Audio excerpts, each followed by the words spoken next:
8. 개구리 2. 파리 재앙. 개구리 떼가 이집트 땅을 뒤덮어도 온 먼지가 이로변에 달려들어도 파리 떼가 윙윙거려 못살게 굴어도 파라오의 강팍한 마음 꺾일 줄 모르네. 두 번째 재앙. 개구리 떼가 이집트 온 땅을 뒤덮다. 8장 1절에서 15절. 나일 강물이 피로 변한 지 8일째 되는 날 주께서 모세에게 말씀하셨다. 모세야, 파라오에게 경고하여라. 주께서 명하셨다. 내 백성을 내보내 주께 예배드리게 하라. 그렇게 하지 않으면 개구리 떼가 이집트 온 땅을 뒤덮을 것이다. 개구리 떼가 몰려다니며 너와 네 백성과 네 신하들을 괴롭힐 것이다 하라.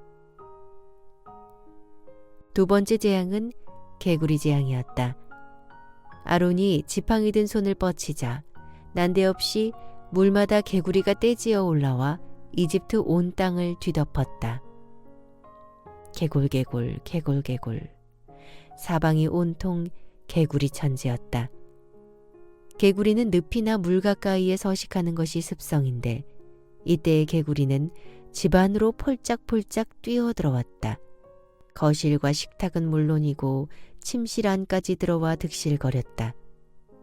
개구리들이 손에 닿고 발에 걸렸다.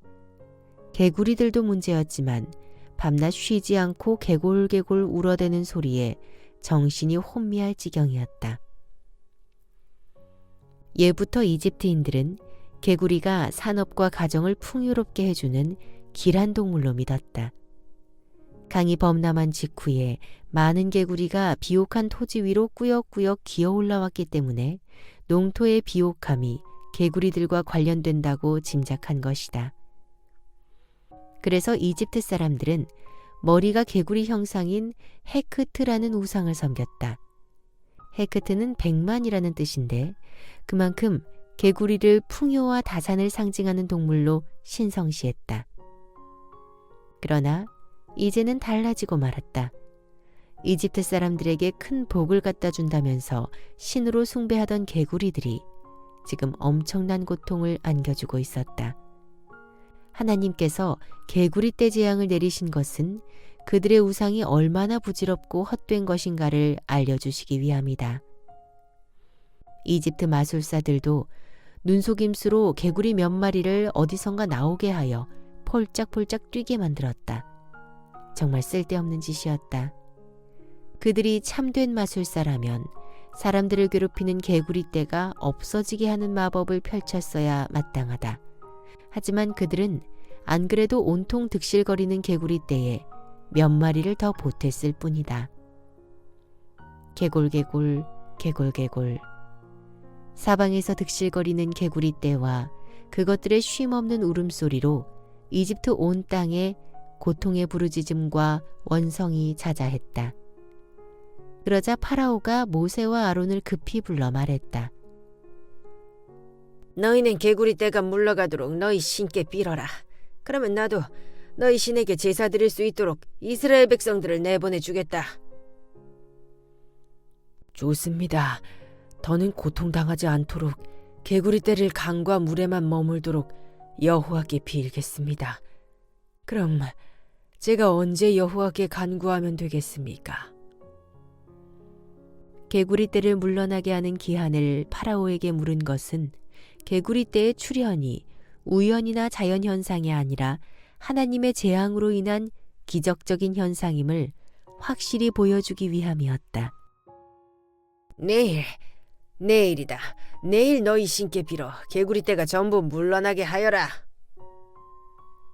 파라오가 당장이 아니라 내일로 말한 것은 혹시 밤사이에라도 개구리 떼가 자연적으로 물러가지 않을까 하는 막연한 기대감 때문이었다.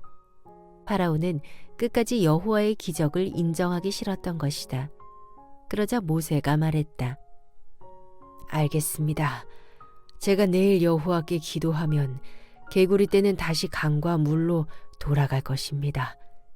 그러면 폐하께서는 우리 하나님이신 여호와 같은 분이 없다는 사실을 분명히 알게 되겠지요. 폐하께서는 반드시 약속을 지키십시오. 알았다, 약속하겠다. 여호와께 제대로 빌기나 하여라. 그렇게 다짐받은 모세와 아론은 파라오에게서 물러나왔다. 밤이 지나고 이튿날이 되자 모세는 주께 간구했다. 개구리들은 떼를 지어 물러갔고 덜어는 집에서 마당에서 들판 곳곳에서 죽어갔다. 개구리 사체들이 무더기로 쌓여 썩는 냄새가 이집트 온 땅에 진동했다. 이집트 사람들이 신성하게 여겼던 우상의 실체가 적나라하게 드러난 것이다. 내가 쉽게 히브리 놈들을 놓아줄 줄 알았더냐. 어림도 없지. 노예 하나의 몸값이 얼만데 수백만 노예들을 이대로 놓아줄 순 없어. 한 고비를 넘기게 되자 파라오는 다시 마음이 강팍해졌다. 언제 약속했냐는 듯 모세와 아론의 말을 듣지 않았다. 주께서 말씀하신 그대로였다. 세 번째 재앙, 땅의 티끌이 각닭 위로 변하다. 8장 16절에서 19절. 모세야, 지팡이를 들어 땅에 있는 티끌을 쳐라. 이집트 온 땅의 티끌이 모두 각닭 위로 변할 것이다. 파라오가 약속을 어기자 이번에는 사전 경고도 없이 세 번째 재앙이 즉각 시행되었다. 히브리어로 킨님이라 불리는 이집트의 각닭위는 모기의 일종이다. 모기와 유사하지만 다리가 더 길고 몸집은 더 작으며 특히 쏘는 힘이 강하다. 이것들은 사람의 옷이나 눈과 콧등까지 파고들어 마구 쏘아대기 때문에 참기 힘든 고통을 준다. 아론이 모세의 지팡이를 잡고 손을 뻗어 땅의 티끌을 내리쳤다. 그러자 이집트 땅에 있는 티끌들이 죄다 각닭 위로 변해 사나운 공격성을 띠고 사람과 가축에게 마구 달려들었다. 엥. 작은 각닭위들이 마치 여름밤의 하루살이처럼 서로 엉겨붙어 사람들과 가축들에게 쉴 새 없이 달려들었다. 달려드는 각닭위대로 눈을 뜰 수 없을 지경이었다. 저마다 팔을 허우적거리고 고통의 비명을 지르며 괴로워했다. 가축들은 미친 듯이 길길이 날뛰었다.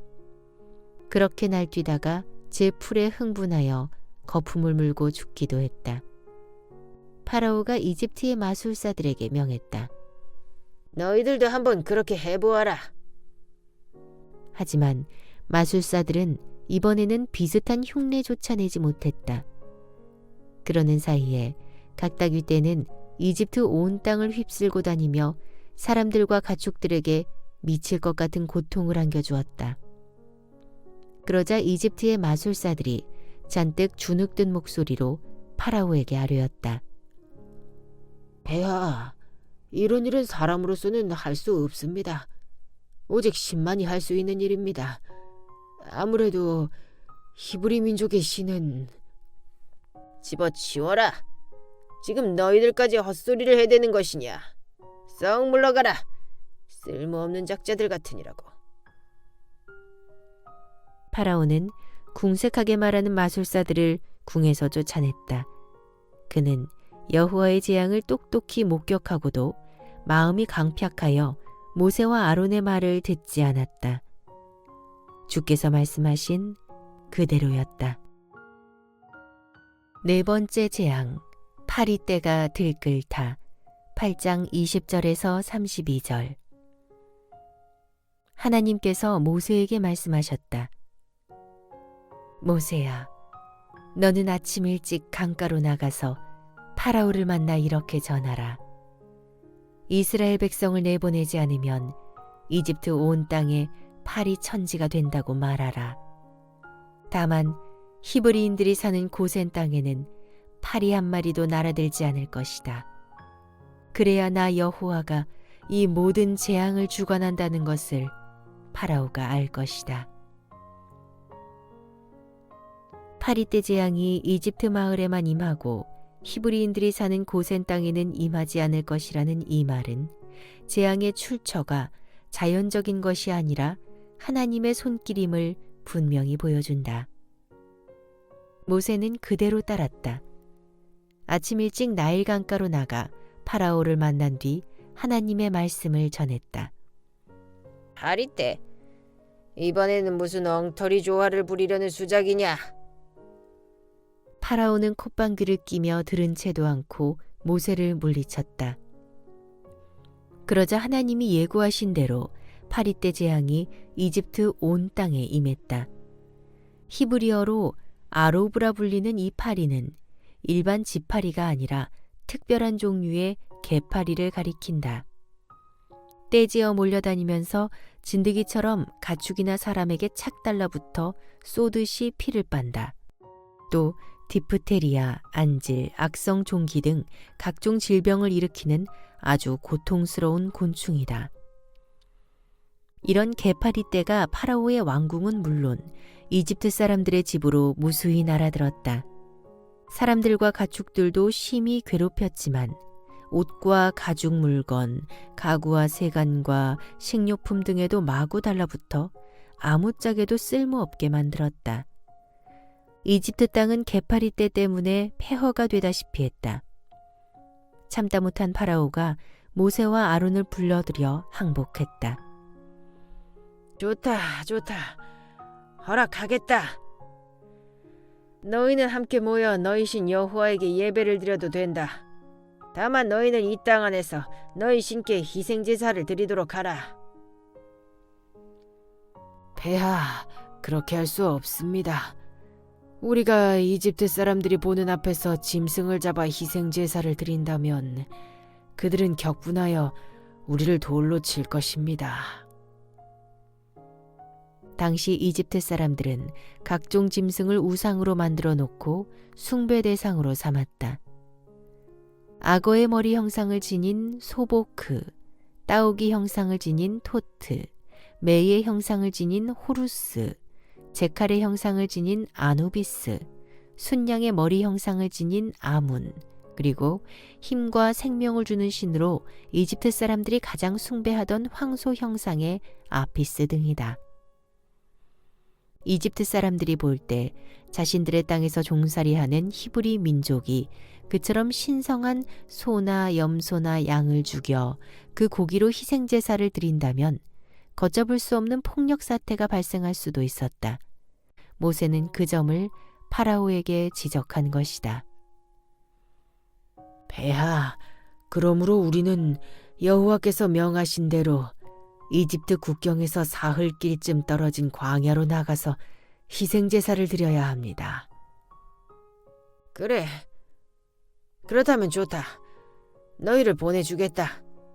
너희는 광야로 나가 희생제사를 드려라. 하지만 너무 멀리 나가서는 안 된다. 자, 되었느냐? 이제는 이 파리떼를 이집트 땅에서 전부 없애다오. 파라오가 다시 이스라엘 백성들의 출애굽을 약속했다. 당장 파리떼로 인해 너무나 고통스러웠기 때문이다. 그러자 모세가 파라오에게 다짐받듯 말했다. 내일이면 파리떼가 전부 사라질 것입니다. 다시는 우리를 속이지 마십시오. 우리 백성들이 이집트 밖으로 나가 여호와께 희생제사를 드리는 일로 이랬다 저랬다 마음을 바꾸지 마십시오. 알았다. 알았으니 어서 너희 신께 기도하여 파리떼가 없어지도록 해다오. 파라오는 귀찮다는 듯 설렁설렁 대답하고는 속히 파리떼가 없어지기만을 바랐다.